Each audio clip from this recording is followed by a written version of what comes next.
Miarabantsika rehetra any antokatrano avy any manaraka an'izao afandarana mety toetry ny andro izao indray ho an'ny 3 andro ho avy zany zoma, ny sabotsy ary ny alahady. Ao anatin'izay toetry ny andro izay ary de alefaka tanteraka ny tsokany alizay na hoe ny avaratraza zay andriafitra ny mety toetry ny andro isy araka zany ny fiakarana tsikelikely ny maripana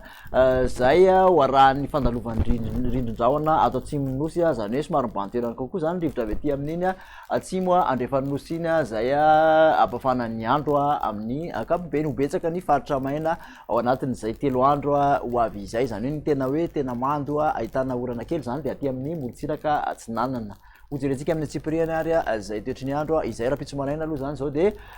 somary mangatsitsika ny vao maraina vokatry ny fisian'ny andianjavona somary ahitana orana malefaka ny morotsiraky n'iny antalahy iny sy analanjorofo Toamasina iny mandraondraona moa zany ny faritra Atsinanana sy amin'iny alatra Mankoroy fa ny ankoatran'izay de saika ibalika ny masoandro dolakandro ho an'izay rapitso izay ihany ary de mbola amty Atsinanana no somary mandraondraona kely amin'iny analanjorofo sy ny faritra Atsinanana iny de mahazo an'ity vadivavy fitovinany ity mety ranorana talivinana kely moa ny alina ho an'izay vadivavy fitovinany izay fara ho an'ny faritra sisa kosa de ibalika ny masoandro. Piasika ny vinan'ny maripana kosa indray ary de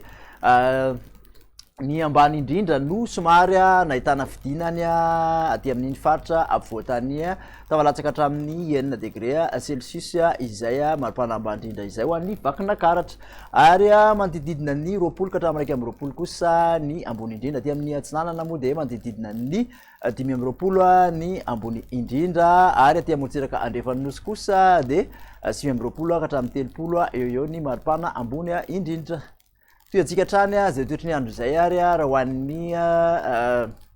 fahaenina amby roapolo ny volana jiona zany hoe ny feti-pirenena de amin'ny ankapobeny de saika ho maina ny faritra maro manerana ny nosy amin'iny tery varatry ny nosy iny no somary mandraondraona kely fa ny ankoatr'izay de ibalika ny masoandro. Ny maripana moa zany arak'izany de manodididina ny 120 ka hatramin'ny 20 zay niakatra kely aty amin'ny faritra ampovoatany somary tafakatra hatramin'ny 920 kosa ny morotsiraka Atsinanan'ny nosy ary manodidina ny 520 ka hatramin'ny 130 ny morotsiraka andrefan'ny nosy. Ny mafana indrindra moa zany raha ho an'izay sabotsy izay aloha de any amin'ny faritra Boeny iny 230 degré Celsius.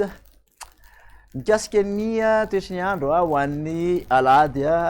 kosa indray no amaranantsika azy raha ny ankapobeny toetry ny andro zany de ibalika ny masoandro ibantoerana zany masoandro ary raha ho an'ny maripana de tafakatra hatramin'ny 320 aloha aty amin'ny faritra ampovoatany na izany raha mbola mangatsika ihany ny maraina noho ny andianjavona mety ho tafalatsaka hatramin'ny 7 zany aty amin'iny Vakinankaratra iny manodididina ny 720 aty amin'ny morotsiraka Atsinanana 130 ka hatramin'ny 230 ny morotsiraka andrefan'ny nosy mbola mafana hatrany aloha ny faritra Boeny majanga 330 degré Celsius. De makasitraka anao nanaraka an'izay vaovao rehetrarehetra zay hatramin'ny farany amin'ny manaraka indray veloma tompoko.